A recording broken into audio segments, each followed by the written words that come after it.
The Real McMafia. Truth is often stranger than fiction.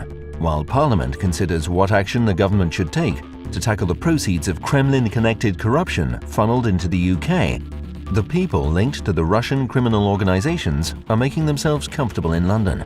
Their children attend the poshest British schools, and their henchmen run British security companies. Money obtained from illicit activities, and even money stolen from British businesses in Russia, is being laundered through London's financial system, while the government does nothing to stop it. Welcome to the terrifying world of the Real McMafia. Meet Alexander Shukin, the Russian coal oligarch with extensive interests in Britain. Although he tries to be low profile in the UK, he is quite famous in Russia. Shukin managed to literally steal a coal company from a British private equity firm. And then he not only got away with it, but also managed to invest the ill-gotten gains in Britain. Here is a snippet from a Guardian article on Shukin from 2015. A British private equity firm is battling for the return of a £250 million mine in Russia it believes was transferred illegally to a company linked to a Siberian billionaire. The case, filed in the commercial court in Kemerovo, the administrative center of Russia's coal belt, comes after a director of the UK firm was sent to prison, where it is claimed he signed over the Gramotienskaya coal mine and railway complex to avoid years behind bars. In 2015, Mr. Shukin, also known as the Godfather of Siberia, was successful in avoiding prosecution in Russia, and he used the same method of business expansion again in 2016 to gain control of the Inskoye coal mine. He then used the proceeds to establish a thriving international business empire with operations in the UK, Cyprus, and Canada. Close relatives and friends of the Godfather of Siberia managed to gain British citizenship and buy an international security company, 3E International, that operates in Britain and across continental Europe. On its website, the company proudly states the 3E International team is drawn from government, intelligence, and specialist military backgrounds, all of whom have trained and operated to the highest echelons within the UK and worldwide. Officially, a nominal shareholding company owns the company, but according to a decision of the UK High Court of Justice in Fern Advisors Limited versus Burford, the company itself is actually owned and controlled by Ildar Uzbekov, the son-in-law of Alexander Shukin. According to The Guardian, the Shukin family has numerous other business properties and assets in Britain. The billionaire's daughter Elena is an art dealer with a £3 million gallery in Mayfair and a £15 million 4-floor, 6-bedroom mansion in a private road in Highgate.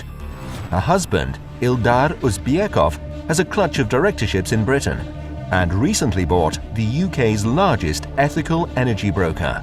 It looks like Ildar Uzbekov and his partner, Dmitry Tsvitkov, both British citizens, are operating an informal retirement fund for the real Russian McMafia in Britain.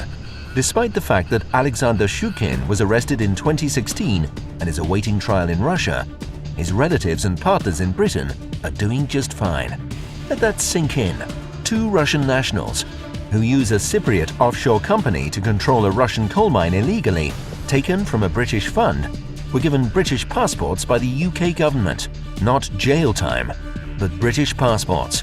It is surprising that these two Russian nationals, with obvious links to the Russian criminal elite, are not British inmates. They are now considered upstanding British businessmen running successful international businesses.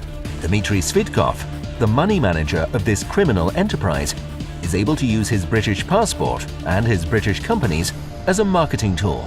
Here he is, meeting with the president of Cyprus, Nikos Anastasiadis, and the CEO of Graph Diamonds in Nicosia, Cyprus. Tsvitkov, who boasts that the Russian Prime Minister, Dmitry Medvedev, was his law professor at St. Petersburg State University, has made a fortune from his ties with Russian companies interested in taking money out of Russia. His company, Equix Group, works as an EU front for a number of Russian businessmen who prefer to remain in the shadows. He also owns or provides services to a number of successful Cypriot brands and companies, which can be used for either money laundering or investment of the Russian blood money. Sadly, both the UK government and the government of Cyprus are unwilling to conduct a proper investigation into the dealings of Tsvitkov and Uzbekov. The sheer size of the informal pension fund run by Svitkov and Uzbyakov for the criminal Russian oligarchs is staggering. In 2014, Adrian Burford, a former UK Foreign Office official, testified under oath before the UK High Court that Uzbyakov and the Shukin family planned to transfer over £1 billion out of Russia through Cyprus and ultimately invest the money in the UK. That's only one client of the informal McMafia pension fund. It is likely that there are many more clients like the Shukin family. Uzbyakov's father, Fuad Uzbyakov, was a high-ranking official of the state-owned Kazmunay Gas Company of Kazakhstan. Kazmunay Gas is the poster child of post-Soviet corruption and one of the biggest partners of the Russian energy giant Gazprom. Fuad Uzbyakov is quite famous in the former USSR because the Russian press believes that he provides financial services for state officials and corrupt businessmen who are looking to get their dirty money out of Russia or Kazakhstan. Given the dealings of his son, it is safe to assume that the dirty money is ultimately invested in Britain. In 2017, the Gramatinskaya coal mine paid £106 million in dividends to Uzbyakov's offshore company in Cyprus. Ironically, the dividends paid by the company, stolen by Uzbyakov's father-in-law, are now used to fund a lavish lifestyle in Britain for Uzbyakov and his family. Several months ago, Liram Capital Investments, the British fund that was robbed by Shukin and Uzbyakov, appealed to the Russian authorities to compensate for losses to the amount of £350 million for the loss of the coal asset, threatening to seek redress in international arbitration. It is unlikely that the British fund will find justice in the Russian courts, but there is still hope that justice can be served in Britain. Members of the Real McMafia should get jail time, but not British passports.